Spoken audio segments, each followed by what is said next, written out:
Mengumumkan ketibaan yang berbahagia, Dato' Abdul Syukur bin Mahmud.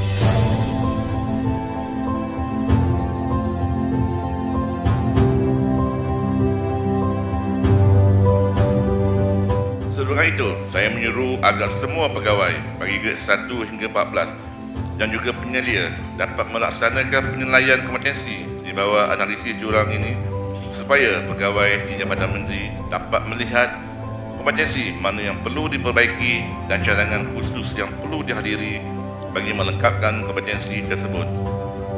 Penilaian GNA ini juga penting bagi memastikan latihan yang dirancang dan relevan, berimpak tinggi dan selari dengan matlamat organisasi.